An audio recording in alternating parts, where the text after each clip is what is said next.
ประเสริฐเลิศล้ำดีนั้นจะพาตัวเก่าไปสู่จุดหมายไปทางที่ถูกต้อง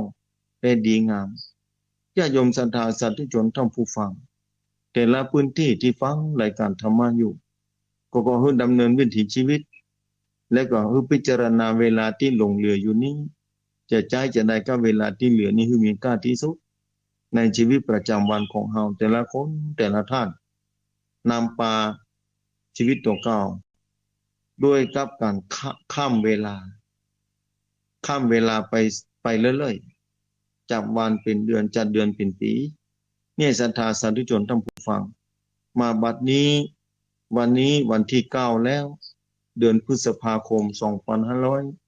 2564การเวลามันผ่านไปแบบนี้เรื่อยๆอย่างบ่มีหยุดยั้ง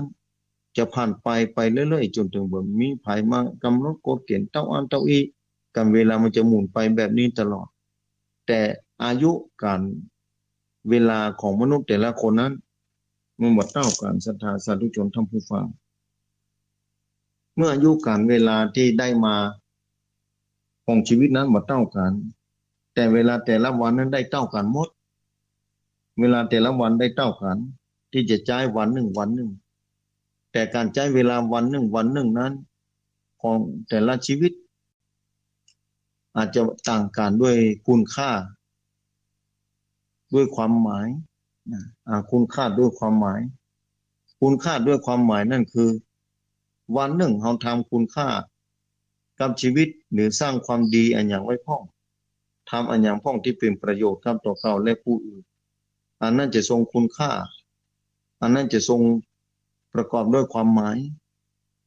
อันนั้นจะเป็นที่จารึกของตัวเราไว้ภายในจิตใจว่าได้เกิดมาชาติหนึ่งได้เกิดมาวันหนึ่งนั้นเราได้ชีวิตนี้คือมีค่าลองสังเกตพอดีๆทุกชีวิตในโลกนี้ล้วนแต่มีความเปลี่ยนแปลงทั้งนั้นศรัทธาเบื้องต้นนั้นร่างกายเราเปลี่ยนแปลงแล้วตั้งแต่เราน้อยอย่างที่เคยอู้จาทางสถานีวิทยุนี่แหละว่ามาจนถึงตอนนี้20 ปี30 ปี40 ปี50 ปีความคิดก็เปลี่ยนแปลงนะสุขภาพร่างกายก็เปลี่ยนแปลงเมื่อเกิดมาใหม่ๆแต่ก่อนนี่ขันหนึ่งคือปลาละอ่อนคนหนึ่งระลึกชาติได้นะเพิ่นจำความได้หมดจากก่อนเพิ่นเป็นไผมีคนมายอมรับว่าเป็นจริงบ่มีไผบอกเพิ่นบ่มีไผแนะนำว่าชื่อนั้นชื่อนี้แกจำได้เมื่ออายุได้2 ปีนะ2 ปี3 ปีนี้จำได้แม่นยำไปบ้านเก่าเพิ่นพี่ไปแม่ปาไปอุ้ยปาไปแม่อุ้ยนะปาไปนะพอปาไปถึงนี่จี้ว่านี่ที่นาเฮาอันที่นี่เด้อนี่ที่นี่พ่อแม่งงหมดที่จริงกับพ่ออุ้ยตัวเก่านั้นนะมาเกิดเป็นหลานคนนี้นี่ตอนที่อายุ3 ปี4 ปีนี่อู้ได้ชัดเจน4 ปีนี่แต่มาตอนนี้อายุ11 ปีแล้วจำบ่ได้ละนะพอถามเรื่องเก่าๆอย่างต่างๆเพิ่นบ่ฮู้แล้วเพราะว่าหยังตอนที่เกิดใหม่นั้นจิตใจเพิ่นบริสุทธิ์ผุดผ่องการเกิดใหม่นั้นบ่มีหยังมาเจือปนของชีวิตอายตนะต่างๆอายตนะคือประตูทางทวารทั้ง6ประตูทั้ง6ที่เข้าที่เป็นประตูที่สิ่งดีสิ่งร้ายที่เข้ามานั่นคือตาได้หันรูปหูได้ยินเสียงหูดังได้ดมกลิ่นลิ้นกระทบกับรสชาติต่างๆที่เข้าไปในร่างกายกายนี้กระทบเย็นร้อนอ่อนแข็งใจธรรมารมณ์ที่ปรุงแต่งขึ้นมามีสิ่งที่ขึ้นมาปรุงแต่งตึงมดตึงมวลนี้ยังมาได้ปรากฏยังมาเรียกหนักแน่นเหนียวแน่นเข้าไปสู่ในห้วงหัวใจของละอ่อนที่เกิดมาทำให้ละอ่อนนั้นจิตผ่องใสสามารถจำความได้แต่พอมาอายุนักเข้าสู่6 ปีมาละ7 ปีเข้ามาในเริ่มหายไปสิ่งอื่นเข้ามาแทนที่ความจำต่างๆอันเก่าก็หมดไปนะคือจำมาได้มันได้จำอันใหม่เข้ามาแทนที่แถมแล้วนี่จะหันได้ชัดว่าจิตใจของเฮานั้นเมื่อสิ่งที่บ่มีบริสุทธิ์มันจะเอาอันเก่าที่ไหล ชาติที่ผ่านมานี่บ่ได้สามารถจำได้แต่พออันใหม่เข้ามาเติมที่และอันเก่าก็ค่อยจางไปอันใหม่เข้ามาแทนที่ชีวิตความดีก็ความชั่วเหมือนกันศรัทธาจากก่อนถ้าเราเคยทำบดีมาหรืออดีตก็ดีหรือชาตินี้หลายปีที่ผ่านมาตั้งแต่เกิดมาใหม่บางคนอาจจะทำความชั่วมาหลายประการมานึกคืนได้จะแก้ไขยังไงกรรมที่สร้างไปแล้วโอ้หนักหนาถาโถมโอ้บุหูเงี้ยอย่างใดมาถึงมาถึงตอนนี้มาเรื่อยๆขึ้นได้จะแก้ได้อยู่ว่าอย่างเดียวกันศรัทธาจิตใจเฮานะใหม่บริสุทธิ์เหมือนเข้าเอาอันใหม่เข้ามามันก็มีอันใหม่เข้ามาคือจำชีวิตเฮาเหมือนกันกับบุญกับกรรมนี่บ่ใช่เนี่ยอย่างนักเพียงแต่เฮาเติมกรรมที่ดีเข้ามานั้นนักกรรมเก่านี่มันก็จะว่อยจะจางไป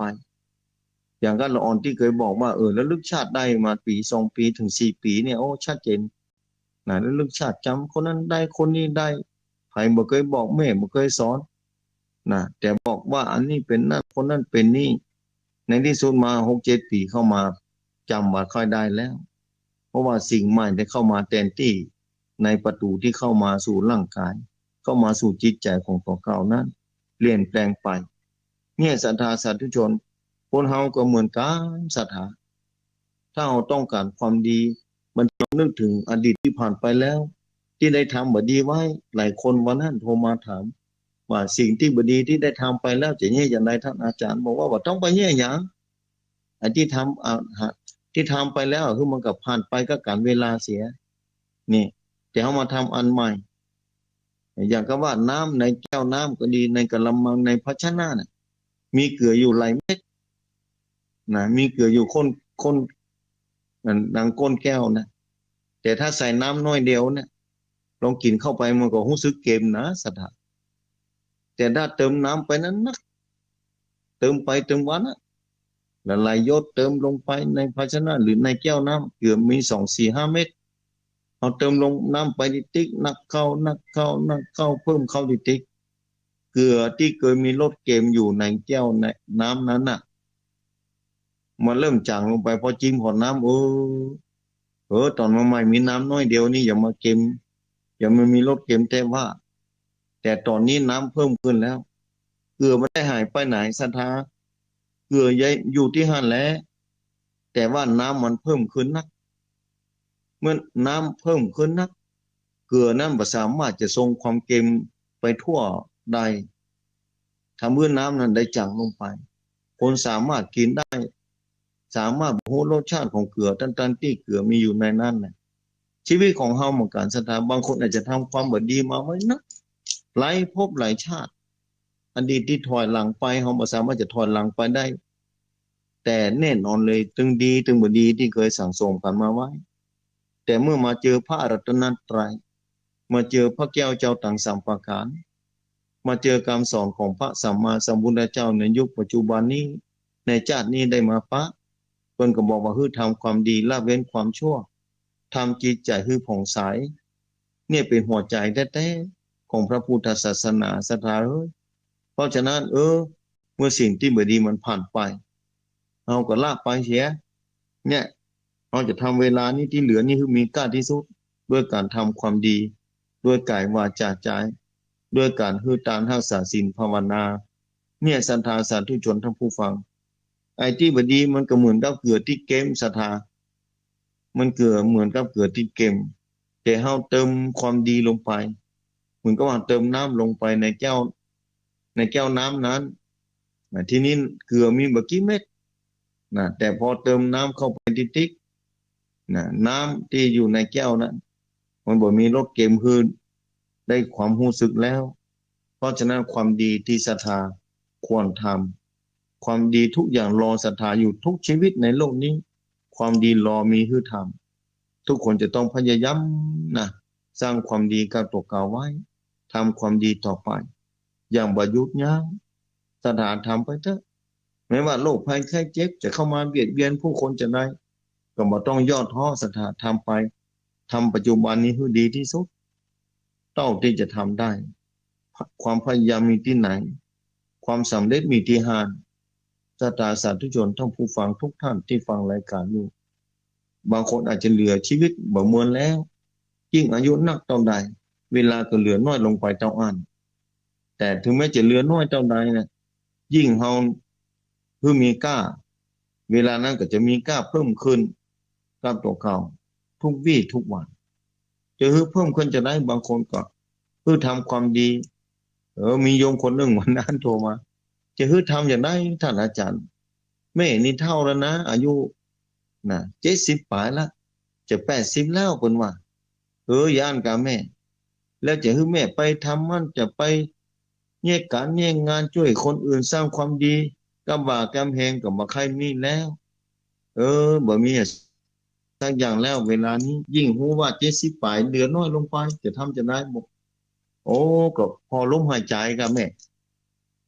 ลมหายใจก็มีดีอยู่ในหั่นกะอย่าอ่านกาย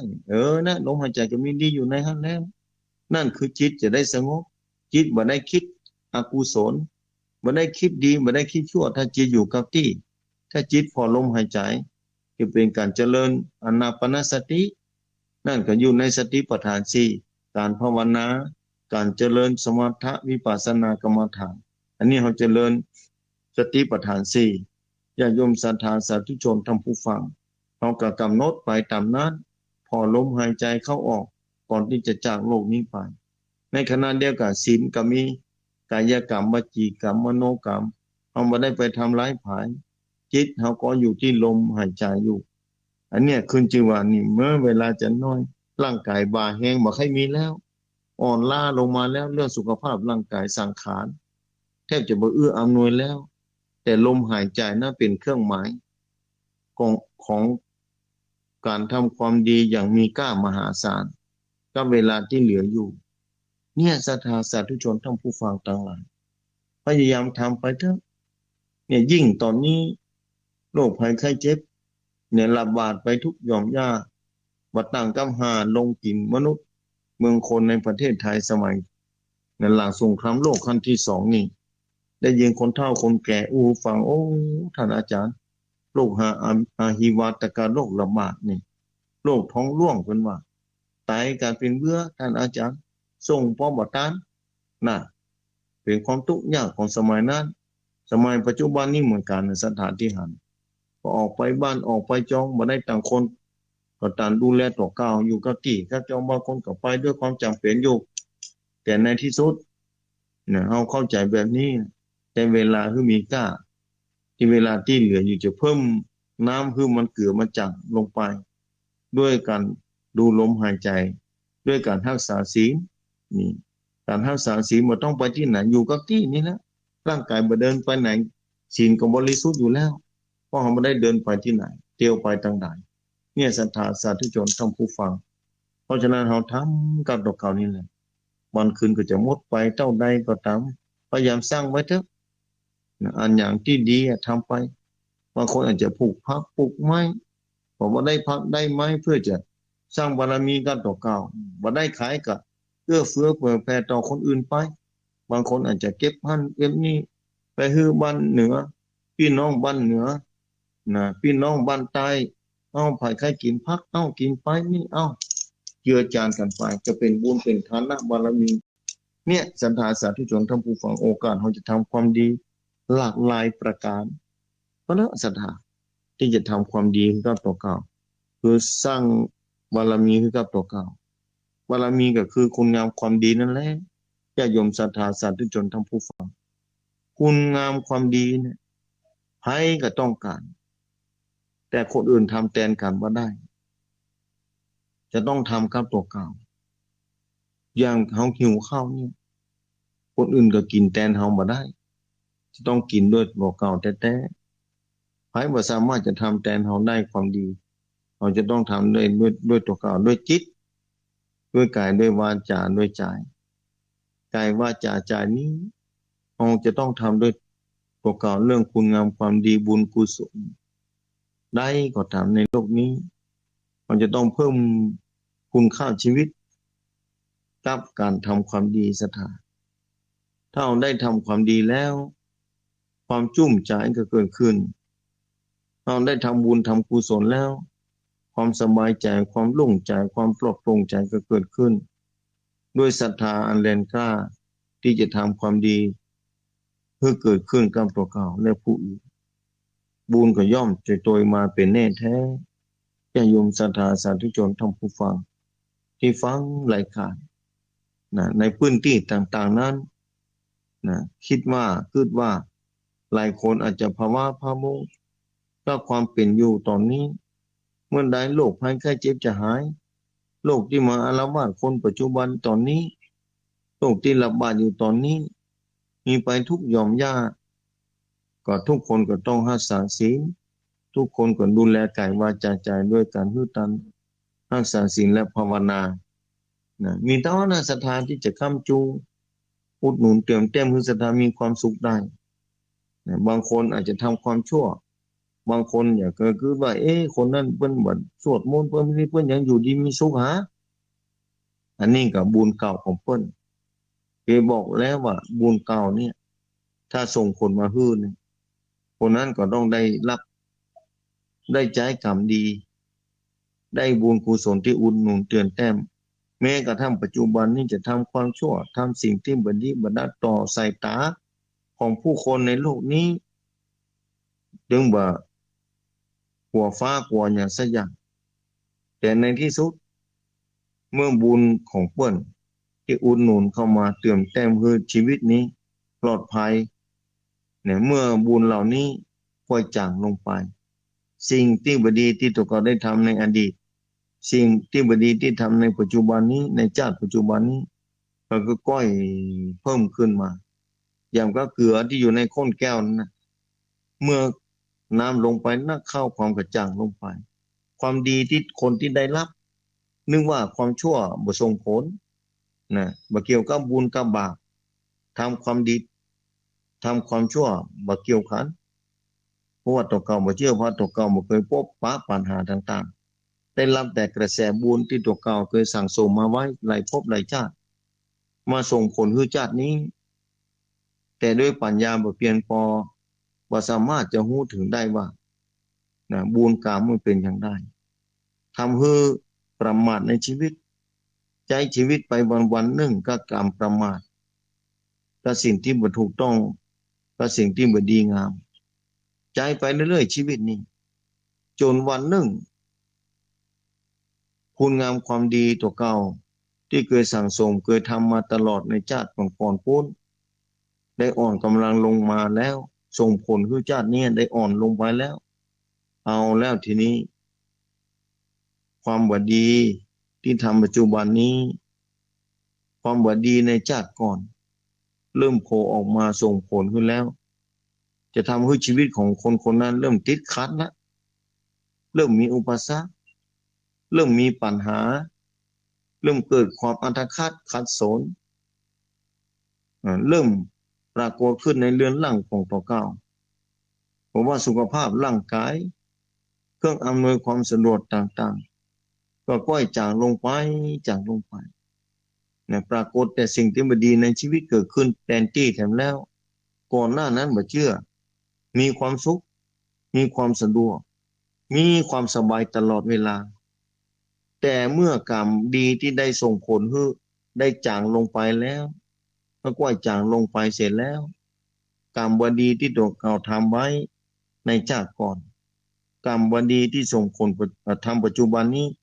ก็ค่อยส่งผลปรากฏขึ้นมาเด่นขึ้นมาในที่สุดชีวิตก็หม่นหมองชีวิตก็เจอกับปัญหาชีวิตได้พบปะกับอุปสรรคต่างๆภัยต่างๆก็เกิดขึ้นมารุมเร้าชีวิตเนี่ยศรัทธาสาธุชนท่านผู้ฟังแต่ละคนแต่ละท่านลองพิจารณาพอเถอะเพราะฉะนั้นอย่าประมาทฟังเฝ้าทำความดีไปความดีอาจจะมาส่งผลขึ้นเตื้อแต่ก็บ่ต้องท้อศรัทธาบ่ต้องท้อในชีวิตนี้ทำไปเถอะสร้างบารมีคุณงามความดีไปเถอะน้อยนะพอสร้างบารมีคุณงามความดีไปเถอะน้อยศรัทธาสาธุชนท่านผู้ฟังศรัทธาก็จะได้พบปะกับสิ่งที่ดีที่เกิดขึ้นในชีวิตเป็นแน่แท้บ่จ้ากับเวยศรัทธาบุญกุศลที่ทำบ่ใจหายต้นไม้ที่เขาปลูกลงไปถ้าฝนตกมาเม็ดลงในดินแล้ว อย่างรากลงในดินแล้วเจอฝนฟ้าที่ตกลงมาตามฤดูกาลก็ย่อมผลิใบผลิดอกออกผลออกมาอาจจะจ้าไปอาจจะเยอะอาจจะเวยสู้แท้แต่อ่าผลไม้ชนิดนั้นๆเหมือนกับว่ากรรมดีที่เราทำปัจจุบันนี้กรรมดีที่ทำนะจะส่งผลให้จ้าให้เวยอยู่ที่ความดีของแต่ละชนิดที่เราได้ทำด้วยกายวาจาใจความดีบางอย่างอาจจะส่งผลเวยความดีบางอย่างอาจจะส่งผลช้า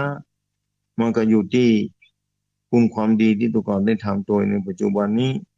ถ้ากรรมเก่าได้หมดลงไปเนี่ยญาติโยมศรัทธาสาธุชนทั้งผู้ฟังกรรมดีกรรมชั่วนั่นเป็นเงาต่ำเฮาไปอีหลายศรัทธาเอ๋ยวันคืนก็หมดไปอย่างที่บอกที่ขึ้นด้วยเวลานั้นมีค่าเวลาที่ได้มาที่เหลืออยู่นี้คือศรัทธาทำเต็มที่เนอะศรัทธาสร้างบารมีกับตัวเก่ายังเต็มที่ทำไปเถอะศรัทธาสาธุชนทั้งผู้ฟังบางคนอาจจะนั่งไว้พระสวดมนต์ภาวนาเพราะว่าตอนนี้ไปไหนมาได้โรคโควิดมันระบาดรอดาท่ากินคนกู้ตีกู้ตางกู้แห่งที่ซุมนงพ่องที่ตังพ่องที่กัดที่ลีที่ไหลที่ไหลแห่งบางคนเกิดระแวดระวังเมื่อเฮาอยู่กับบ้านก็ไว้พระสวดมนต์ภาวนาทำความดีไปบางคนด้วยความจำเป็นจะต้องไปจะอาศัยปัญญาเนอะระแวดระวังดูแลตัวเก่าด้วยการป้องกันที่ถูกต้องดีงามป้องกันตัวเก่าไว้โรคภัยไข้เจ็บกระจัดกระจายมาได้เหมือนก็ว่าต่างคนต่างช่วยกันดูแลสุขภาพร่างกายเพื่อป้องกันความอยู่รอดของชีวิตตัวเก่าและผู้อื่นเนี่ยญาติโยมศรัทธาสาธุชนทั้งผู้ฟังถ้าไปเข้าใจดำเนินชีวิตที่ถูกต้องดีงามเนี่ยสังคมจะอยู่เย็นเป็นสุขปัญหาที่เกิดขึ้นจะเกิดขึ้นน้อยศรัทธาเกิดขึ้นบ่อยนักแต่สมัยก่อนภัยต่างๆหลายอย่างยังมาเกิดขึ้นเถอะปรากฏว่าปัจจุบันนี้ภัยต่างๆสารพัดอย่างยิ่งร่างกายปัจจุบันนี้มีปัญหาเกิดขึ้นทุกคนนั้นนะอาจจะต่างกันไปด้วยบุญด้วยกรรมแรงบุญแรงกรรมอาจจะบ่เหมือนกันศรัทธาสาธุชนต้องผู้ฟังเพราะฉะนั้นเลยบอกศรัทธาไว้ว่านั่นแหละทุกชีวิตนะจงทำเวลาที่เหลืออยู่นี่คือมีค่าที่สุดเท่าที่จะเป็นไปได้แม้บางคนอายุนักแล้วเวลาก็มีอยู่เป็นบุญของตัวเขาแท้ๆที่เวลาลงเหลือคือตัวเขาได้ทำความดีได้นึกถึงความดีได้ประกอบคุณงามความดีไว้กับตัวเขาบางคนอาจจะไปวัดว่าได้แล้วนะเพราะว่าชรานักแล้วแต่จิตยังเบิกบานชุ่มชื่นแจ่มใสจิตนั้นสามารถเอาใจสติและปัญญาดูแลจิตตัวเก่าดูแลจิตตัวเก่าคืออยู่กับเวลาอันมีค่าเนี่ยศรัทธาสาธุชนท่านผู้ฟังทุกท่านทุกคนที่ฟังรายการอยู่แต่ละที่แต่ละแห่งเขาคือใช้เวลาคือมีค่าเท่าที่จะมีได้เวลาที่หมดไปแล้วอย่างบอกไปตะกี้ว่าเอาปิกมาได้ไพ่บ่สามารถจะซื้อคืนเวลาให้ปิกมาได้ไพ่บ่สามารถจะซื้อเวลาอนาคตต่างหน้าขึ้นมาถึงเดี๋ยวนี้ได้มันจะค่อยๆเปลี่ยนไปตามธรรมชาติของชีวิตตามธรรมชาติของเวลาที่มันจะดำเนินไปแบบนี้แต่การเดินไปของเวลาของธรรมชาติด้วยกายวาจาใจของตัวเก่าที่ดำเนินไปนี้ถ้าดำเนินไปอย่างถูกต้องดีงามความปลื้มปิติจะโดยมาเป็นแน่แท้ความสุขกายสุขใจก็จะเกิดขึ้นศรัทธาสาธุชนทั้งผู้ฟังจงตั้งจิตตั้งใจรักษาเวลาที่เหลืออยู่นี้ใจคือมีค่าที่สุดเท่าที่จะเป็นไปได้ญาติโยมศรัทธาสาธุชนทั้งผู้ฟังทุกคนก็ได้เวลามาแล้วถ้าผู้ฟังที่ฟังได้อยู่ได้ไปได้เวลามาแล้วจงใจเวลานั้นมีค่าที่สุดญาติโยมศรัทธาการเวลาหมดไปนี่จะ6:30กว่านาทีแล้วญาติโยมศรัทธาสาธุชนทั้งผู้ฟังให้พ้องที่ฟังรายการอยู่แต่ละที่แต่ละแห่งฝนได้เริ่มตกลงมาหลายพื้นที่คิดว่าฝนคงจะทั่วภาคเหนือ ทั่วภาคเหนือตกหนักพ้องน้อยพ้องประปรายพ้องความชุ่มชื้นก็เริ่มเกิดขึ้นบางพื้นที่นี่ก็ได้รับฝนอย่างเต็มที่บางพื้นที่ก็ได้เล็กๆน้อยๆอยู่ก็มีอันนี้มันต่างกันศรัทธาแต่ละที่แต่ละแห่งจะบ่เหมือนกันฝนฟ้าตกบ่ใจเหมือนกันตกไปที่นั่นพ้องที่นี่พ้องแต่ละปีอันก็ต่างกันไปเพราะฉะนั้นบางคนถามท่านอาจารย์ปีนี้ฝนจะตกดีกว่าวะบอกฮู้เหมือนกันเนอะตามกรมอุตุนิยมวิทยานี่เพิ่นว่าฝนตกเจ้าแท้นะตกเจ้าแท้ปีนี้เมษานี่ฝนเริ่มมาแล้วแต่ว่าฝนจะดีตลอดปีก็ลองพอเอาแล้วเอากันเวลาเป็นเครื่องพิสูจน์เอากันเวลาเป็นเครื่องพิสูจน์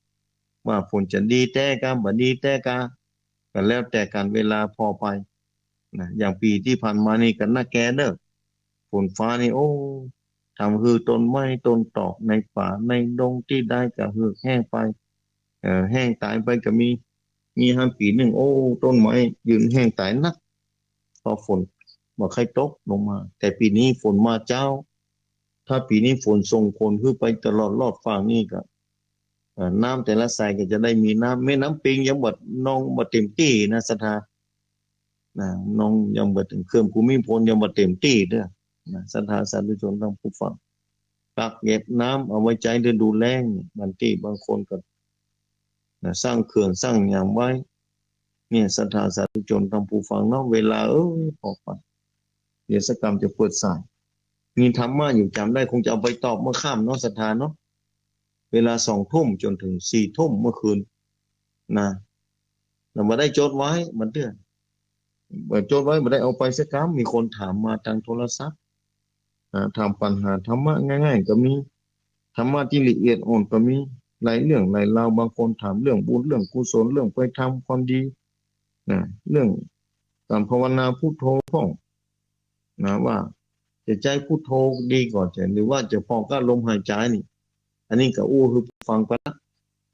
ศรัทธาคงฟังวิทยุอยู่เนาะอันไหนก็ได้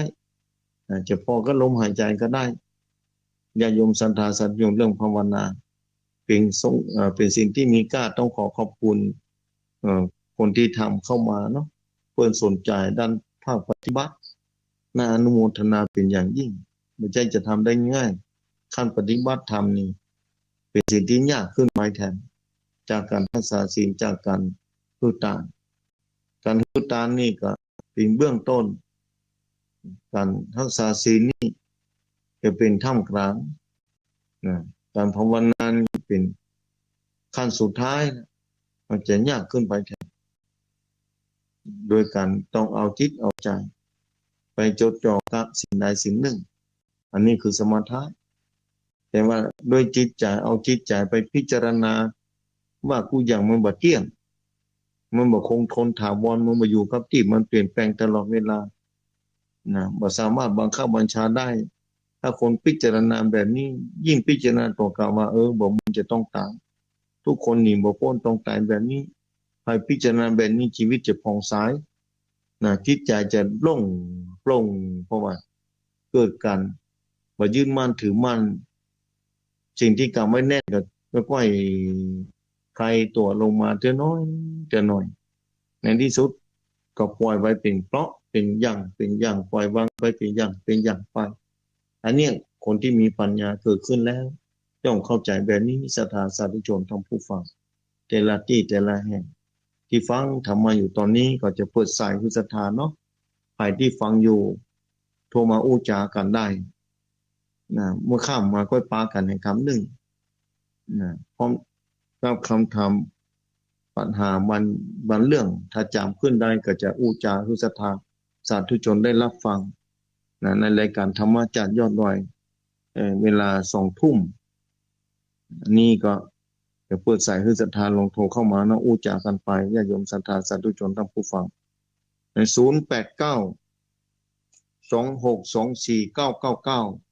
เดี๋ยวก่อนเนอจะเปิดโทรศัพท์ก่อนเนอศรัทธาลงโทรเข้ามาที่เบอร์ที่อูฟังเนาะอย่างเบอร์ที่บอกประจำ089เดี๋ยวก่อนเนอเปิดโทรศัพท์ก่อน 0892624999เอาเข้ามาแล้วสายพ่องเข้ามาแต่เจ้าสายแรกนี่เดี๋ยวก่อนเนอะฮัลโหลเจริญปอนเจ้าแก่พระจ่าเจ้าท่านพระอาจารย์วรรณชัยเจ้านี่แม่สุกแก้วนะนี่แม่นว่าแม่สุแก้วศิลาพรศิเตียเด้อติดตามท่านพระอาจารย์ธรรมะบรรยายของท่านพระอาจารย์นี่แน่เข้าอกเข้าใจดีเด้อเจ้าจ้าแม่จ้าเอาศีลอารามเนี่ยเป็นที่จ้างที่เปิ่งเนาะช่วงนี้มันไปไหนก็ไม่ได้เจ้าแม่ไปไหนมาได้แม่เอ๋ยเจ้าศีลเขารักษาศีล5ไว้กับตรงกับตัวเนี่ยดีแล้วนะเจ้านะนั่นกันแม่อยู่ดีมีสุขแม่เอ๋ยเจ้ากราบไหว้สาธุเจ้าเด้อฝนตกกับเจ้าบนดอยเจ้าฝนตกกว่านี้ตกแม่บ้านศิลาพรนี่ตกเมื่อเที่ยงคืนมานี่น้อยเดียวก็ตกนักเจ้านี่ก็ตกมาให้มาดีเหมือนกันนะแม่เอ๋ยปอเย็นนะเจ้าปอเย็นอยู่เนาะเจ้าสาธุเจ้าเด้อสาธุบุญรักษาในแม่เนอเจริญปอนว่าจากเจ้าท่านว่าจากเจ้าที่ไหนตั้งได้แม่แม่เพนช่วยชีวิตอาจารย์นะจ๊ะแม่เพนช่วยชีวิตมีดีมีสุขนะแม่เพนเนอท่านดีนะอาจารย์ธรรมะของภาษาดีนะภาษาสอนดีเลยเนาะทุกสัตว์อยู่ดีได้ดีเนาะอาจารย์ได้ดีแม่ได้ดีอยู่ดีมีสมบูรณ์รักษาไม่เป็นเนอค่ะชัดเจนนะเจ้าอาจารย์เจ้าสาธุไม่เป็นตาจ้างอำเภอเวียงหนองร่องเราเป็นฟังอยู่มีสายโยนเข้ามาเดี๋ยวก่อนเนอเอาสายว่างแล้ว0892624999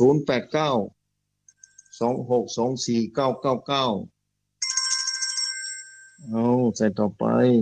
เจริญปอนกับอาจารย์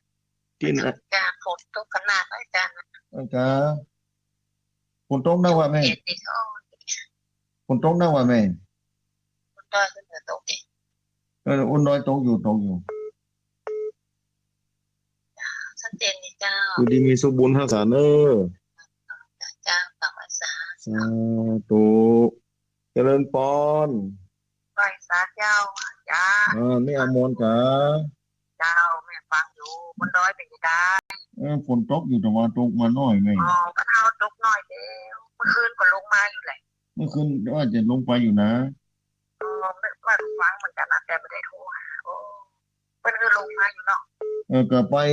ที่สถานีนะครับแม่จันนี่กับคิ้วลงไปพูดเลยนะบอกแม่ซ้ายแม่ขวามันจะได้ไปอยู่ที่ไหนเนาะแม่มาได้อยู่เนาะแม่ไปพูดแล้วนะฟังธรรมะก็ครับทุกสัตว์ทุกแม่อนุโมทนาเลยแม่เนออาจารย์ก็อยู่ดีมีสุขเนอรักษาสุขภาพบุญเหมือนเดียวกันแม่อยู่ดีมีสุขบุญรักษาแล้วแม่เนอสาธุเอาเจริญปอนไปเถิดเจ้าท่านอาจารย์วรชัยที่ไหนจังได้แม่นี่ลานลีมาเจ้าที่ไหนก็แม่ลานกับแม่อย่างก็แม่กองคามเมื่ออุษาแม่กองคามเนาะ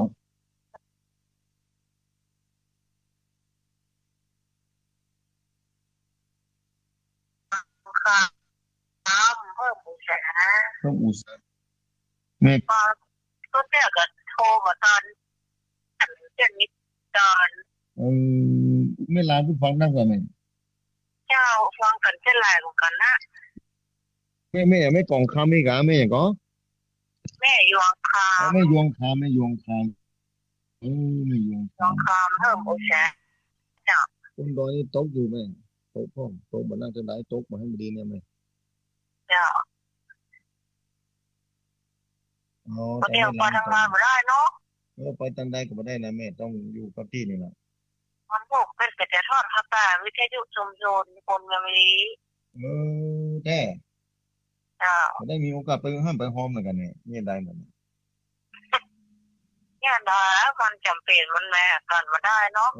แต่ดีไปช่วยแต่ช่วยกันเนอะนะทางคนนี้ช่วยกันเนอะก็จะหอมกัดฝักหอมกัดจ้านะแต่บอกกันหอมกันช่วยกันตั้งสถานีเนาะแม่เนาะทางคนนี้บอกกันเนอะไปช่วยไปหอมกันเนาะเพราะบ้านเสียงมันจะมาออกนะ ต้องอาศัยเจ้าค่าน้ำค่าไฟค่าซ่อมแซมค่าบำรุงเนาะเจ้าโมทนาเนอะแม่ยงคำเนอะ เจ้าไว้แค่เจ้าสาธุสาธุสาธุเอาเจริญพรไว้แค่เจ้าพระอาจารย์ที่ไหนต่างดังมาทำต้นเลยมาเจ้าวันน้ำต้นแม่ฟองกะเจ้าน้องเจ้าแม่ฟองวันน้ำต้นแม่ฟองจังหวะนะแม่เนาะเจ้าโอ้โมทนาเนอะแม่เนอะดูสัตว์บนดอยเป็นยังไงฝนตกกับเจ้าฝนตกมาหน่อยแม่เฮ้ยอันนี้ก็ตกเลยเดี๋ยวเจ้านั่นกะเจ้าอยู่ดีมีสุขนะแม่เนอะบุญรักษาเนอะแม่ฟองเนอะสาธุสาธุโอ้ใส่โยนเข้ามาเต็มหมดเลยเอาใส่ต่อไปเจริญพรครับผมกลับไปสาครับท่านอาจารย์วรรณชัยชัยนันโทครับผมโอ้มันนี่เอาลักกะครับเน้นฟังอยู่กะครับฟังอยู่สาธุเน้นคนเมาที่ถ้าประมาทแต่อย่างเนาะอย่างประเด็นนี้ลาสาตัวมาได้เนาะประเด็นนี้ประมาทลาสามาได้ต้องรู้ตัวตลอดเวลาเนาะครับเนาะอันการต้องหูตัวนะครับแล้วประเด็นนี้ก็อันตรายหลบด้านแม่นไปไหนกันลำบากแค่ละไอ้ก็ลำบากเนี่ยเพราะว่าอยู่กับอันนี้อยู่กับตัวจริงเลยนะครับเนาะอยู่กับตัวจริงเนี่ยนี่นะอันนี้อยู่กับตัวจริงก็เตือนนี่เขาก็ว่าอยู่กับไปเข้ากับแก้ยังก็เขาก็ว่าอยู่กับอันเนี้ยตัวกับตัวจริงเลยอันนี้หลีกเลี่ยงกันมาได้แล้วเมื่อใดก็บอกจะป้นเนี่ยนี่เข้ากับโควิดเนี่ยนี่นะครับนั่นจะได้กับวันนี้ก็เป็นกำลังใจท่านอาจารย์วรรณชัยเสมอนะครับเพราะว่าเมื่อขับมาเจ้านะครับเนาะสาธุขอบคุณเนอะเนอะผมครับผมกลับไปสาครับไม่สาผมสาสมัยเป็นกับฟังอยู่เนาะหมดแล้วจะเริ่มต้นพระเจ้าพระอาจารย์ฟังอยู่เลยฟังอยู่กันจะที่ไหนตรงไหนหาแม่ชูบ้านน้องเจ้านี่สุบ้านน้องเนาะจ้าเมื่อน้องยังบอกฟังสินะวปปบ้านน้องวปปฟังอยู่ยังปากป้องนี่ได้มาใส่หนึ่งแล้วเนี่ยแม่สุบ้านเสียงดังฟังชัดดีเลยชัดดีเนาะแม่เนาะจ้าโมทนาเนี่ยแม่เนาะใจเลยสาธุเนี่ยแม่เนาะกลับไปสาเจ้าสาธุนี่ใส่เข้ามาเต็มหมดนี่รอเนี่ยฮัลโหลเจริญพรจ้าฮัลโหลเจ้าแม่คำปานกานี่คำปานบ้านเราสัมปิงเนาะเจ้าบ้านเราสัมปิงเจ้ามาแล้วตอนเด็กเจ้ามาแล้วแม่เนาะเจ้าสร้างด้วยว่าได้ฝนตกว่าไหมมันตกเนี่ยมันมืดนะเนี่ยอันไหนมืดมาได้มันตกมันตกแต่ทำให้กับตกมาน้อยแต่ว่าบอกวันพอจุ่มแม่ฟังตลอดนะแม่เนาะอยู่ดีมีสุขนะแม่เนาะบุญรักษาแม่เนาะฟังตลอด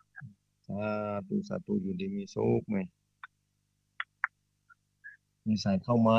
สายเหนียวแน่นไปหมดหนอนแน่นย่นเข้ามาเนี่ยเจริญพรเจ้าข้าพเจ้าเจ้าท่านอาจารย์เจ้าที่ไหนต่างได้หาเวียงป่าเป้าบ้านฮักกรรมเจ้าแม่คำมูลนั่นน่ะเจ้าโยมแม่ฟังอยู่ขอท่านอาจารย์รักษาสุขภาพเด้อสาธุมันเข้าตามเวียงป่าเป้าเนาะเจ้าท่านเจดีเนอร์เจ้าข้าพเจ้าเจ้าสาธุอยู่ดีมีสมบูรณ์รักษาเนอฮัลโหลเจริญพรนี่อันนี้โดยเต่าก็เจ้านี่โดยเต่าเต็มโถก็แต่กี้มาถึงหมดตอนก็เจ้า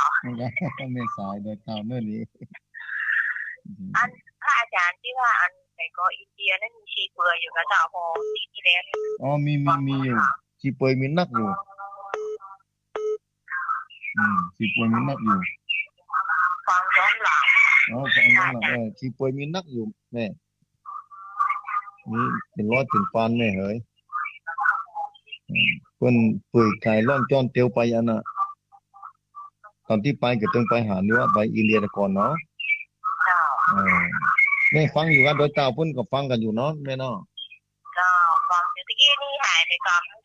ว่าเงียบไปเลย อ๋ออันใดอาจจะเป็นอินเทอร์เน็ตเนาะ เกี่ยวกับนี้เนาะ เน็ตเขาจะบอกให้เต็มที่เนาะ อนุโมทนาบุญกับบ้านที่รับความรู้ระหว่างแต่ประธานและเจ้า สาธุขอบคุณโมทนานะแม่เนอะ เจ้าสาธุขอบคุณแขกบริษัทเจ้า สาธุอันนี้โดยเต่าปนเนอะวันนี้ได้ทางโดยเต่าเจริญปอน บริษัทเจ้าพระอาจารย์ นี่ที่ไหนตั้งได้นี่เสียงคุ้นๆเหมือนกันเด้ ไม่จินดาเจ้า นี่จินดา มาจากบ้านดอนมูลต้องหัวจางเจ้า โอ้แม่จินดาบ้านดอนมูลตุ้งหัวจางบุโน่นี่ เจ้า นี่ฟังตลอดการแต่ตุ้งหัวจางไม่เหย ฟังตลอดเจ้า อื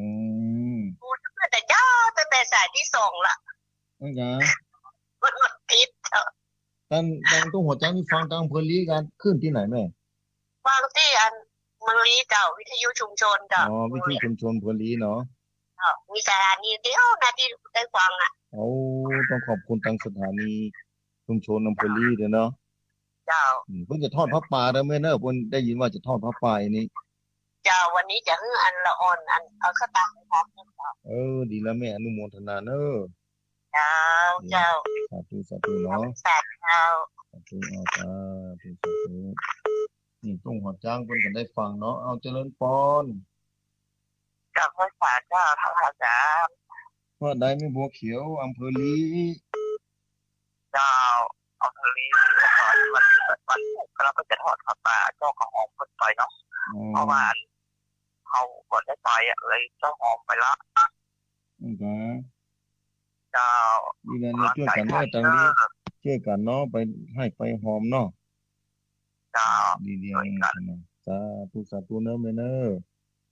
เจ้ากับบริษัทเจ้า เอาใส่ต่อไปมาที่ไหนฮะ เจ้าบริษัทเจ้าทำเลี้ยงมาสี่ประมาณได้เจ้าล้างเหมือนกัน โอ้ตั้งอำเภอเวียงป่าเป้ามาแล้วนี่ป้าดา เจ้ากับเป้ามาแล้วเจ้าท่าน สาธุ เราจะสู้ไปด้วยกัน การจะได้สู้ไปด้วยกันนี่แหละ ว้าวไม่มีโอกาสเราได้พักกันนะท่านเนาะต้องมีสักวันแน่เจ้าสาธุเจ้าต้องมาเป็นกำลังใจเป็นเด้อเจ้า ปันดาเวียงป่าเป้ามุตนา โอ้เจ้า สาธุเอาใส่ต่อไป ภาษาเจ้าอาจารย์ เจริญพรอันนี้จากหัวโถกหัวโถกไม่รีบหัวโถกนะ เจ้านี่เจ้าโอ้ฟังธรรมะอาจารย์เมื่อใดก็ชื่อโมชื่อใจเย็นใจน้องว่าใจสบายใจเนาะ นั่นกัน เจ้าโดนไหนมาเดียวเจ้าเดี๋ยวหนึ่งมื้อชี้ บอกว่าเขาต้องแทนที่ก่อนนะ ไอ้เชิญพี่ชิมเหรอ นี่ถึงให้คนแทนดูที่ป้าเชื่อ เขายังไม่เอาซูบาโร่ไปนะ ผมรู้จริงหรอกแต่ว่าตัวไหนมันจะใครจะตัวไหนยาวไปอ่ะจะตัวไหนพันเปิดไฟพันด่านนี้ตัวไหนน้องแม่ที่อ่ะตัวไหนพูดไปอ่ะเนาะสาธุ พวกไม่ใจสบายใจเนอะเจ้ากำลังใจนะเจ้าอาจารย์ สาธุเนอะ ไม่สาเจ้าสาธุเจ้า สาธุเจริญพร ไม่ใช่เจ้าอาจารย์ โอ้ยังไม่ฟังอีกวะ เจ้าฟังธรรมะตีสามท่านผู้ชมเจ้าหมดอกหมดใจเนาะเจ้า โมทนานะนี่นะฟังตลอดไม่ต้องหมดใจนะ จะฝนก็ตกเลิกบ้านเราแต่คือสัก11 โมงเนี่ยเจ้า นี่จ้ะ ตกฝนตกเนาะ ตุ๊กนักว่าแม่ ก็ตกบ่สัก5 นาทีเนี่ยคนนั่งเลยเจ้า นั่นก็ นั่งเองแล้วมันคำเดียวอ่ะจ้ะ แม่ สาธุท่านกำลังใจนะเจ้า เราเข้ามาสายหนึ่งสายสุดท้ายนะตอนนี้นะเนาะจะล่ามเห็น1 สาย08926249999โอ้โยนเข้ามาหลายสายเหมือนกันตะกี้นะเข้ามาเลยเนอะตะกี้หลายสายเอาสายต่อไปเจริญพร คุณบ้า นั่นแม่บัวเขียวว่า นี่เหรอ นั่น ก็น่าน้องบอกเลยก็น่านี่ปัจจุบันไม่เป็นอย่างนี้ก็จะเหลือตัว สมปอง บางงานก็ นี่นะอุ่นได้ในกันนะมาจะนี่ละมั้งผมไม่ยังไม่ มาตะบุมาตะบามาสุซาละคือเฮว่าจะเนี่ย ผมไม่ยัง อืม และสมัยเราเพเนี่ยแต่โอ้ความมีเงินแน่เจริญคุณ เออแต่คือเรามีกู้สแกนเนี่ย กูทันแน่เนาะคุณบาตับยูเนาะ นี่เนาะนี่เนาะ เจ้าว่าสัจจะ เข้ามานี่สายหนึ่งเอาของเราสายนี้สายหนึ่งเอาที่พี่น้องคอยสมปล่อยเนอะเอาเจริญพรสายต่อไปเลยเจริญพรฮัลโหล